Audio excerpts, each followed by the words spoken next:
This is Kelly Johnson in the foreground and Larry Bohannon behind him, Chief Flight Test Engineer, on April 26, 1962. The number one A-12 is in the background, and that's Norm Nelson and Doug Nelson of the CIA and the Air Force, Doug Nelson being in uniform.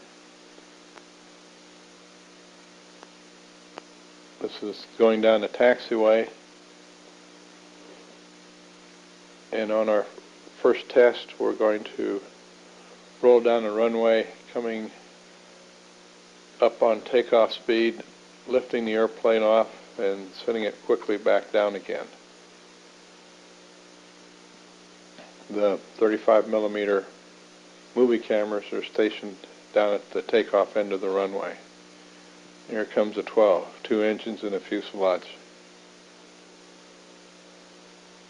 Obviously, there's a little instability both longitudinally and laterally.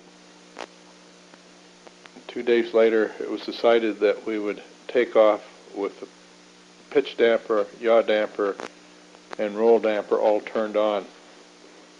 They had been fine-tuned in the simulator based on the predicted airplane flight characteristics.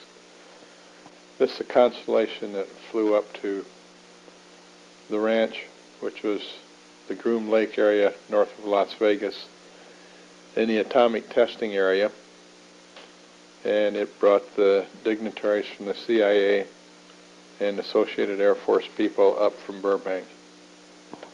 When you see Air Force people, and I'm talking about the CIA, you have to realize that 40% of the personnel in the CIA are service personnel, Air Force, Army, and Navy.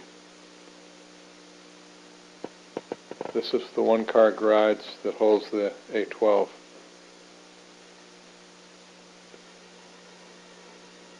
The A-12 also was turned into the YF-12, which had a round nose to accommodate a 40-inch radar dish and carried 3 GAR-9 missiles in the Shine area with the ASG-18 fire control system built by Hughes Aircraft.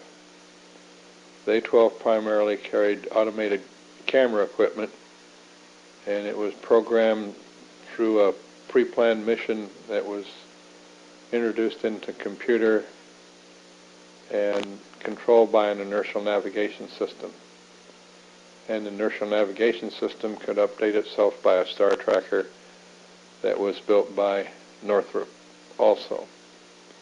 Although Lytton is more famous for inertial navigators, Northrop did the inertial navigation for the A-12. The F-104 off to the right gives you an idea of the size of the A-12.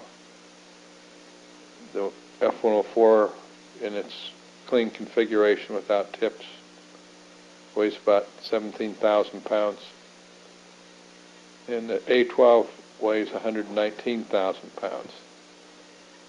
On the other side of the cockpit, with his finger pointing right now, is Najib Halabi, who at that time was head of the FAA. Kelly's on the near side as they're looking over the cockpit and talking about it. The Air Force troop with cast on his left arm is Colonel Leo Gary, who is now a retired Brigadier General. He was in the CIA and monitored both U-2 and the A-12 program for the CIA. Trying to figure out who these guys are. The guy with the hat is Dick Bissell. Anyway, here comes the stars. Lou Schock, myself, has the green jacket on, and Bill Park is without a jacket, and he's going to chase me in the F-104. As you see, we're very brave. We fly without a parachute, don't even need a helmet. Actually, the parachute is attached to the seat, as always, and the helmet depends on whether we're wearing a spacesuit or just use a normal hard hat, which was also set up in the airplane. It's Bissell and Halabi. Leo Gary again. Looks like he's Lieutenant Colonel right now. Kelly with his back to us. Now he's turning around, nervous a cat, but looking away from the airplane as if he hadn't had a care in the world. There goes the 104 out. He will take off ahead of me, and when I roll, he'll pick me up as a chase plane. And also 101 is taxiing out, which will also be a chase plane and carry cameras in the second seat with the photographer who is going to shoot pictures of the flight.